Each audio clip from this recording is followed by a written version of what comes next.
Армысыздар менің құрметті оқырмандарым. Сәуленің әңгімелері атты жаңадан ашылған қазақ каналын қолдаңыздар. Мен сіздерге қызықты оқиғалар желісімен аудио әңгімелер ұсынамын. Менің арнама жазылып, лайк басып, жақсы пікір қалдыруды ұмытпаңыздар. Айболит. Аялдаманың маңы ығы-жығы халық. Жұмыс аяқталған уақыт болғандықтан, әсіресе бала жетектеген немесе балапандарын қолына көтерген әйелдер қарасы басым. Аяқтары шыққан сабырсыз сәбилер болса, ары-бері жүгіріп өздерінше мәз. Осындай ду-дуы мол жаздың әдемі кешінде аялдамадағы көпшіліктен шеткірек оқшау жерде үлкен Қытай сөмкесінің бауын екі қолымен ұстап бір қыз тұрды. Ол да осы көңілді балапандарға қарап сүйсініп тұрған тәрізді. Әйтсе де, оның ойы басқа жақта екені де байқалады. Мұны адам психологиясын жақсы білетін Марат та бірден аңғарды. Неге екені белгісіз, өзі алысырақ жерден көз салып тұрған бұл қызда бір сыр, өзіне тартатын бір сиқыр бар тәрізді. Сондықтан болар, өзі отыратын автобусы ырғалып келіп ақырын дәл қасына тоқтаса да, Марат оған отырмады. Ал ала бұлттай жөңкілген жұрттың біразы жаңағы машинеге мініп кетті. Аялдамада бірен-саран ғана кісі қалды. Ана оқшау тұрған қыздың бейнесінде еш өзгеріс жоқ. Ол тіпті дәл қазір аялдамада тұрғанын да ұмытқандай. Әйтсе де, келесі бір автобус асығыс келіп гүрілдей тоқтағанда, одан шуылдай түскен бір топ қыз жігіттердің көңілді дауыстарына ғана селт еткендей болды. Дереу қол сағатына үңіліп, есіне әлдене түскендей, ауыр сөмкені көтеру оңай болып тұрмаса да, жылдамдата басып елмен бірге ол да автобус ішіне кірді. Оң жақтағы ортадағы бос орындыққа отырып, жаңа ғана өзі кеткен аялдама жаққа бұрылып, сыртқа қарап үнсіз қалды. Марат сол қыз отырған орындыққа жақындап, оның қасындағы жердің бос тұрғанын меңзеп, даусын созыңқырай, «Қарындас, қасыңызға отыруға бола ма?» деді сыпайы түрде. Ол үнсіз қалды. «Қасыңыздағы орын бос болса, отыруға рұқсат па?» деп Марат майда үнмен қайта сұрады. «Ол мен сатып алған орын емес қой» деп салқын жауап қатты. Бірақ жүзін бері бұрмады. Солай ғой, алайда сіз ренжімейсіз бе дегенім ғой. Жоқ, деді қыз әлі де теріс қарап отырған бойы. Қызық екен, сіз адамдармен теріс қарап отырақ сөйлеседі екенсіз ғой, деді орындыққа отырып жатқан Марат сөзіне қалжың араластырып. Иә, деді. Қыз біртүрлі құмыңқы дауысты үнмен. Бірақ бәрібір жігітке қарап бұрылмады. Онда мен де сіз сөйлесеңіз теріс қарап отырып жауап беремін. Қыз мейлің дегендей бұны тіпті жауапсыз қалдырды. Ал Маратты мына бейтаныс қыздың мынандай түсініксіз тұйық мінезі бұрынғыдан да таңдандыра, тіпті шынын айтса, өзіне тарта түсті десе де болады. Сондықтан жайдары қалыпта, бәрібір таныса отырайық, қазақпыз ғой, атыңыз кім? Менің атым Айболит, деді. Ол енді өз орнында тіктелеп отырып салмақты үнмен. Айболит, деді қыз тұңғыш рет бері бұрылып. Таңырқаған жасырмай жігітке тура қарап, шынымен бе? Оның жасыл көздері бір сәтке жалт ете қалған. Марат қазақтың қара көздерін, қой көздерін, көк көздерін көргені бар. Алайда мынандай сұлу жасыл көздер, ойлы көздер, мұндайды Марат бірінші рет көріп тұр. Сондықтан да кім білсін, айтпақ болған сөздерін жұптап та үлгермеді. Айболитті ертегіден білетін едік, ал сіз немене, мені әжуалап тұрсыз ба? Қыз кәдімгідей ренжіп қалды. Жоқ, Айболит ертегіде ғана емес, өмірде де бар. Мәселен, мені құрбы-құрдастарымның бәрі Айболит деп атайды. Бірақ неге екені белгісіз, дәл қазір мен тек сіз үшін Айболит болғым келеді. Мен үшін ол енді шынымен таң қалды. Иә, тек сіз үшін. Дұрысы сіздің ғана Айболитіңіз болсам ғой. Қыз үнсіз қалды. Қайдан шыға қалған Айболит бұл? Ешкім ертегі әлемінде жүрген жоқ қой. Және ертегі әлемі дегеннің қазір қай жақта екенін кім біліпті. Алайда қандай жақсы жаңалық десеңші, тіпті менің ғана Айболитім болмақшы. Өзі менің жанымдағы жараны біліп қойғандай, айтуын қарашы. Сонда бұл жай сәйкестік пе, әлде бізді тағдыр арнайы жолықтырып тұрғанының бір белгісі ме? Ой-ау, Бұлай деп пайымдап отырғаныма жол болсын. Менің өзі басым боста жан емеспін ғой. Әрі қазір айболиттердің емес, ғажайып роботтардың уақыт емес пе? Қыз өз ойының астарына сүңгіп кеткені соншалық, Марат тағы да оған бұрылып, қарындас дей бергенде тіпті селк ете қалды. Бұл дауысты мүлдем күтпеген тәрізді. Мені сізде айболит деп атасаңыз болады. Сонда шын мәнінде айболитіңіз боламын. Әрі сіз маған жүрегіңіздің қалай ауыратынын айтасыз. Мен сізге жүрегім ауырады деген жоқпын. Иә, айтқан жоқсыз, бірақ мен бәрін сезіп тұрмын. Дәрігер мен пациент бір жақ болса, кез келген сырқатты жеңу жеңіл. Осындай жаттанды сөздерді қайталамаңызшы, әйтпесе бәрі шын екен деп сеніп қалуым мүмкін. Рас, мен дәрігермін, хирургпын. Маған сеніңіз, себебі сенім адамға ауадай қажет нәрсе. Бірақ бұл өте күрделі мәселе, деді қыз алға қарап отырған салмақты қалыпта. Бұл кезде автобуста бір аялдамаға келіп тоқтаған еді. Кешіріңіз, мен осы арада түсемін, деді де қыз бар әңгіме осымен аяқталды дегендей дереу орнынан тұрып алға жылжыды. Жұрт соңын ала ол автобуста жедел түсіп үлгерді. Әуел баста не істеуді білмей сәл дағдырып қалған Маратта дәл қазір өстіп отыра берсе, мына қыздан мүлдем айырылып қалатынын, бәлкім бұдан бұлай ешқашан кездеспейтінін сезгендей, әлде бір алапат күштің әсерімен алды-артына ойламастан орнынан ұшып түрегелді. Ендеше мен де осы арада шығамын деп, іле-шала қыздың соңынан автобустан секіріп түсті.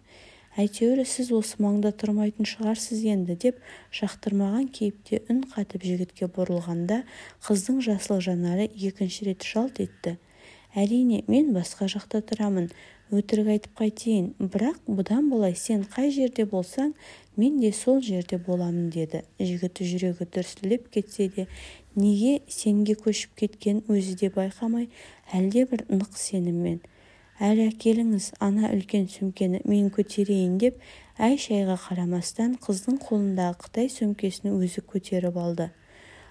Мұндайда десперместік өжеттік болады екен-ау, деп осы жолы қыз тіпті бұрынғыдан да қатты таң қалды.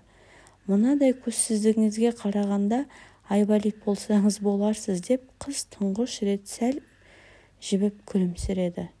Күйеуім алдымыздан шықса, туысқанымын дейсіз бе? Неге екені белгісіз бұл тосындау сөздерге жігіт тіпті таң қалмады.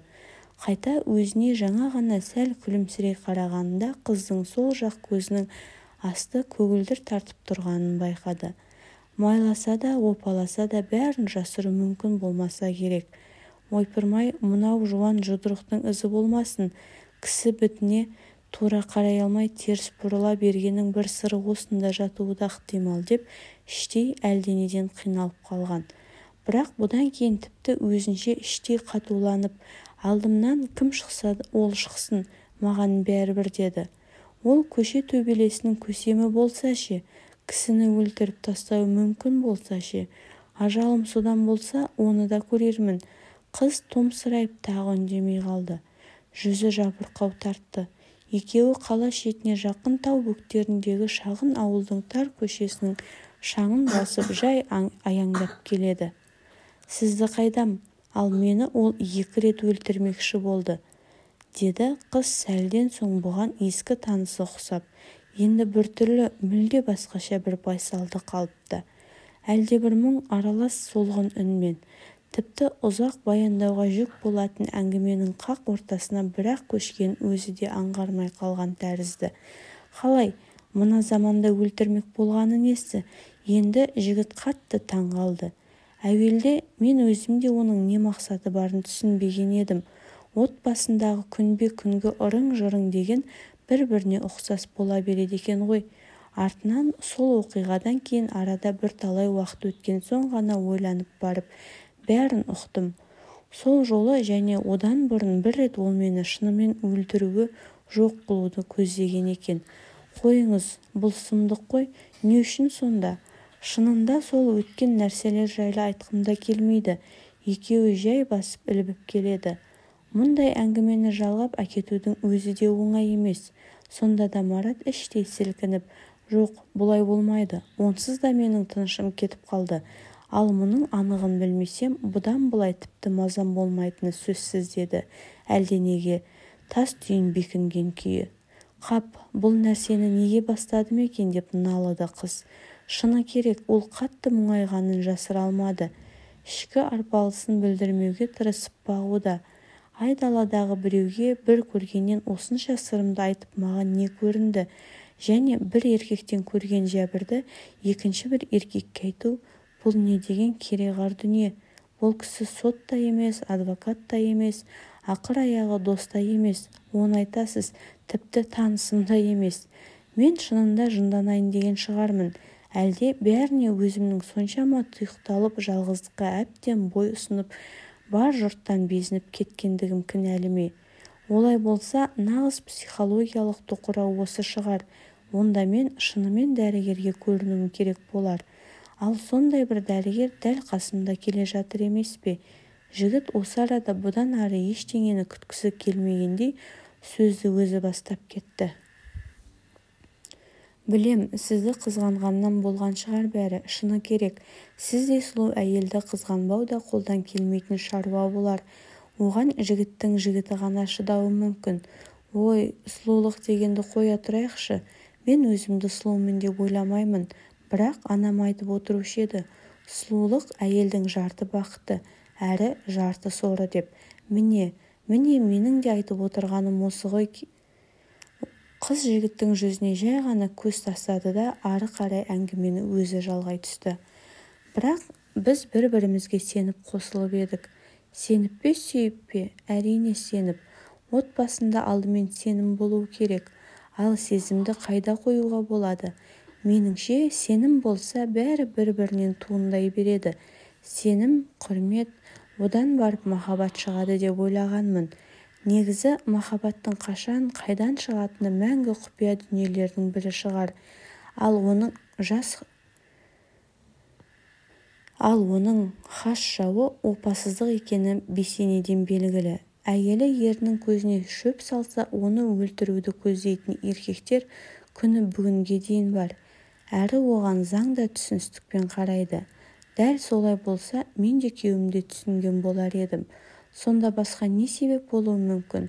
Ол бәлкім психикалық ауру шығар. Жоқ, сап-сау адам. Мен бәрібір ұғар емеспін. Иә, ең қиыны міне осы. Негізі мен оны сүйе алмадым.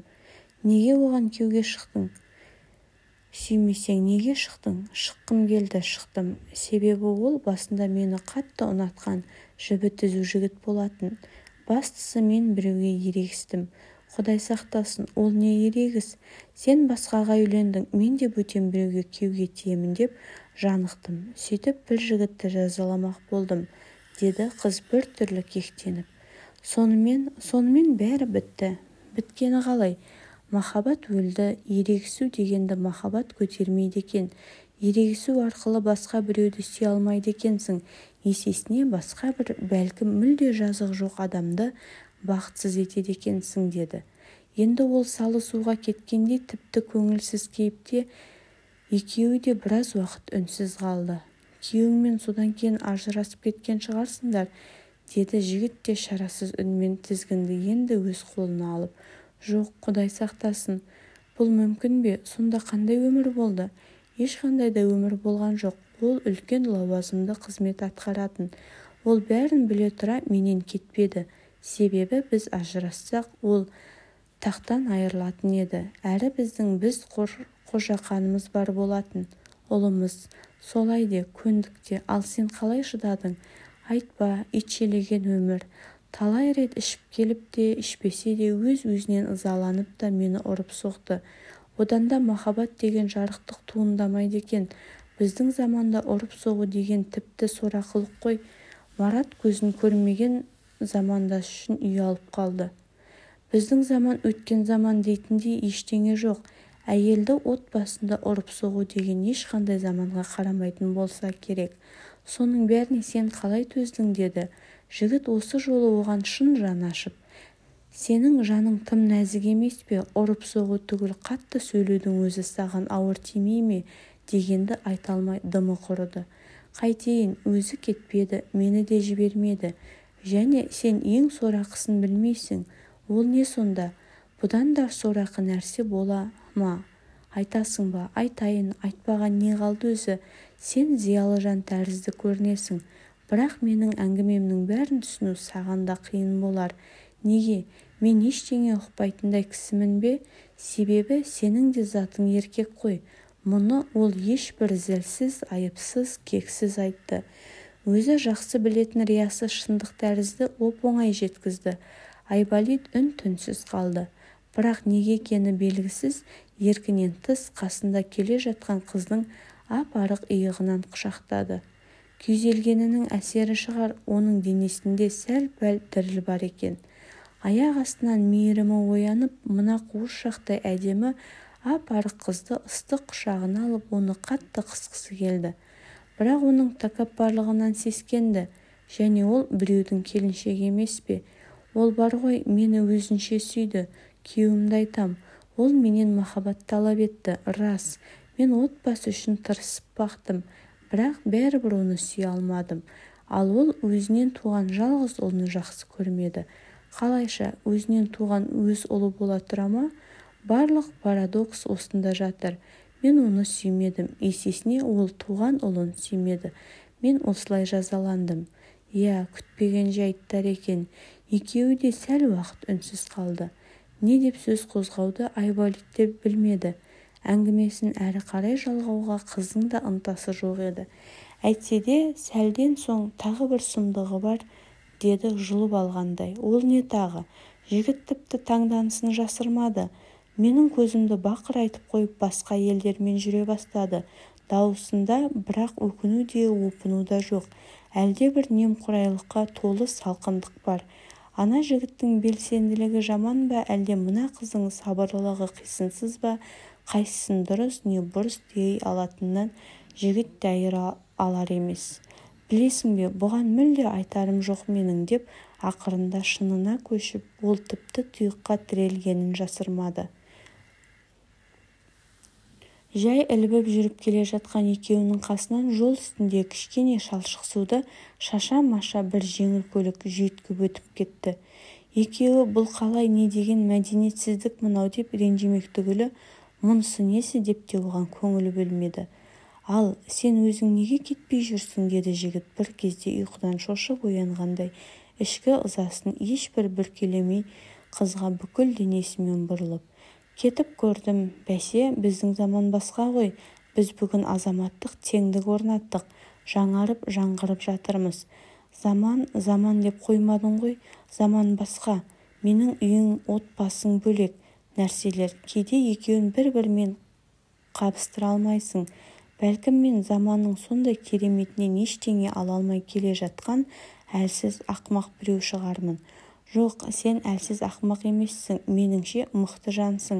Жә, жұбатпай-ақ қойшы, бәрібір өз-өзіме риза емеспін.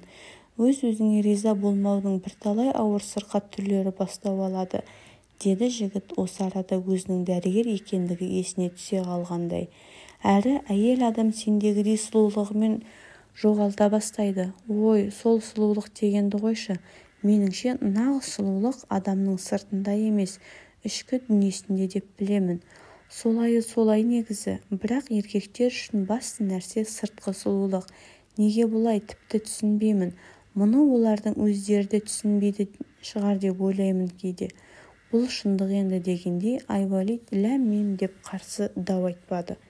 Алғаш рет таяқ жегенде әрі ызаланып, әрі қорланып, дереу қапысын тауып, баламды құшақтап үйден қашып кеткенімде, әрине ата-анамның қолтығына жасырындым. Бірақ қайтып келген қыз жаман, қайта шапқан жау жаман дегендей, өз туған үйімде 2-3 күннен артық қала алмадым.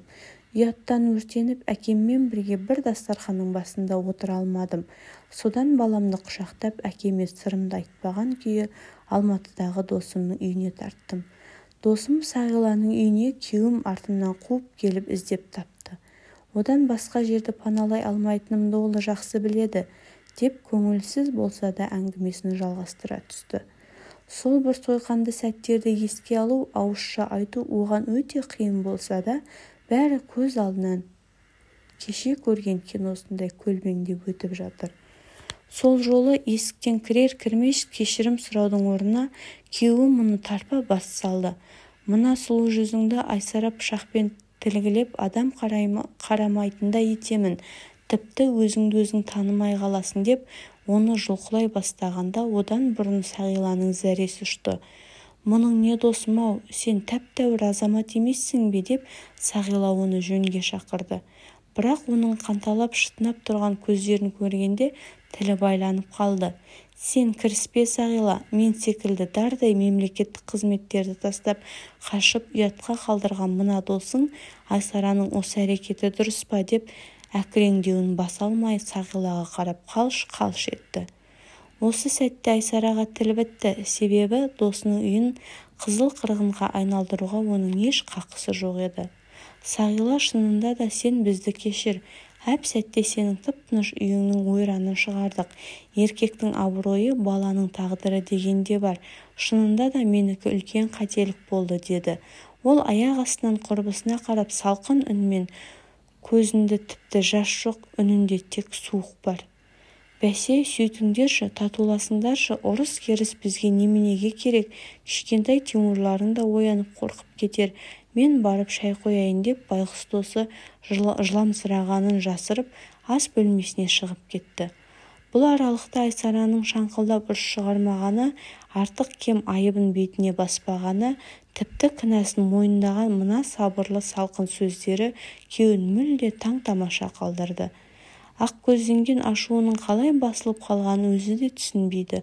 Осы Айсараның мінездегі әртүрлі ерекшеліктерді кейде өзіне тіпті оп-оңай бағындыра алатын сәттері болатын күйеуі әлі де аяғына дейін ұғып болған жоқ. Сонымен досының дастарханында бәрі көңілсізде отырып шайларын ішкен соң Айсара оны мұныларын жинастырып, көп ұзамай Тимурды оятып тамақтандырып, Сағила досына рахмет айтып, бұлар отбасымен сабырлы қалыпта әуежайға жол тартқан. Ойға шомып кеткен қыздың жанында үнсіз келе жатқан Марат едәуір жердегі 3 қабатты жаңа үйдің биік баспалдағына алыстан бұларға қарап тұрған сұңғақ бойлы иықты еркектің сұсты кейпін көргенде жоқ. Ол сәкіден аттап-пұттап секіріп түсіп, алқын-жұлқын қалыпта темір қақпаны айқара ашып бұлардың алдына жүгіріп шықты. «Мына сұмпайың кім Айсара?» деді өктем дауыспен зілдене. «Туысым» деді Айсара бәсең үнмен. Қанша қызғаншақ болса да бөтен адамның алдында шу шығарып масқара бола қоймас деген оның аздаған сенімі бар еді. Қайдағы «мен білмейтін туысың» деген көкесінің жүрегін тіліп түскендей болды. «Ал сен менің қай туысымды түгендеп білген едің» деп осы жолы Айсара да күтпеген жерден ызаға булықты. Бәлкім қасында Марат болған соң ба осындай күш пайда болды ма, кім білсін. Ызаның да бір күні сыртқа шығатын сәті болады емес пе? Намысты да қашанғы кісендеп ұстауға болады. Бірақ ашу кернеген үй иесі «мен бәрін онсыз да білемін» дегендей Айсараны бір шетке итеріп жіберді. «Жер астынан шыққандай қайдан пайда болған туысың? Оның әкесі де өлген, шешесі де өлген, ешкімі жоқ басқа» деп кеуделеп Мараттың жағасына жармаса кетті. «Өлмегендері де бар, сен білмейтіндері де бар» деп Марат одан да ширақ қимылдап қарулы қолдарымен оны кеудесінен итеріп қалды. Күш серпіні сондай ерекше шықты. Еңгезердей еркек құлай жаздап, тәлтіректеп барып әйтеуір аяғында тұрып қалды. Әйтсе де ыза қысқан ол оң жақ жұдырығын түйіп қайта ұмтылды. Мараттың ойында онымен төбелесу мүлде жоқ болатын. Жаздың жарық күнінде ешкімнен жасырынбай ашықтан-ашық сөйлесіп келе жатқан адамдарды да осындай қиянатқа қиюға бола ма екен? Есі бар қай қазақ өстеді? Қандай еркек ақ-қараны анықтамай танымайтын біреуді тарпа бас салады? Мұндай жабайылықтан қашан құтыламыз деп те ойлап кетті Марат. Оның үстіне өз кеудесінде Айсараның манадан бері әңгімелерін пайда болған бір зілбатпан тас түйнек пайда болғанын анық сезді. Әйтсе де бір шешімге келіп ойша топталап үлгергенше добалдай қатты жұдырық оның оң жақ шекесіне сарт ете қалды. Бұл енді әңгіменің бәрінің шешуі сияқты болды. Сарт-сұрт жұдырықтасу басталып кетті. «Мен сендей жауыз емеспін. батыр майданда мықты, қорқақ үйінде мықты деген.